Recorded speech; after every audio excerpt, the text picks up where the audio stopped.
আগ্রার যমুনা নদী দিয়ে যুগে যুগে পানি গড়িয়েছে অনেক। স্রোতের প্রবাহের সঙ্গে পাল্লা দিয়ে তাজমহলের প্রেমের গল্প পৌঁছে গেছে সারা বিশ্বে। ১৬৩১ সালে মুঘল সম্রাট তার প্রেমকে অমর করে রাখতে দ্বিতীয় স্ত্রী মমতাজের স্মরণে তৈরি করেন এই তাজমহল। কিন্তু আগ্রার যমুনা নদীর ভয়াবহ পানি দূষণের কারণে মারাত্মক হুমকির মুখে এই কীর্তি স্থাপন। এজন্য রাজধানী নয়াদিল্লির বিভিন্ন কলকারখানা থেকে রাসায়নিক ও আবর্জনা ফেলাকে দায়ী করছেন পরিবেশবিদরা। তারা বলছেন, উজানের ময়লা আর আবর্জনা সৌন্দর্য নষ্ট করছে মুঘল স্থাপত্যের এই নিদর্শন। স্থানীয় কর্তৃপক্ষ বলছে, অন্যান্য বছর বর্ষা মৌসুমে দূষণের মাত্রা কিছুটা কম হলেও এবারের চিত্র একেবারেই আলাদা। ভরা বর্ষাতেও মারাত্মকভাবে দূষিত হচ্ছে পানি। जलस्तर भी काफी बढ़ा है।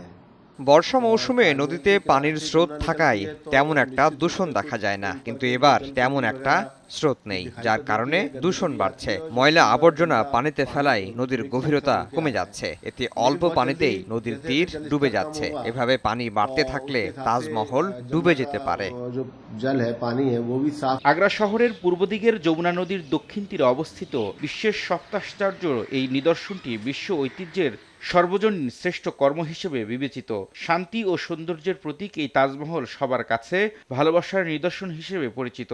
যুগ যুগ ধরে পর্যটকদের আকর্ষণের শীর্ষে থাকা তাজমহল দেখতে এবং ইতিহাস জানতে প্রতি বছর অসংখ্য পর্যটক ঘুরতে যান সেখানে। ১৯৮৩ সালে মুঘল স্থাপত্যের নিদর্শন তাজমহল ইউনেস্কো কর্তৃক বিশ্ব ঐতিহ্যবাহী স্থান হিসেবে তালিকাভুক্ত হয়।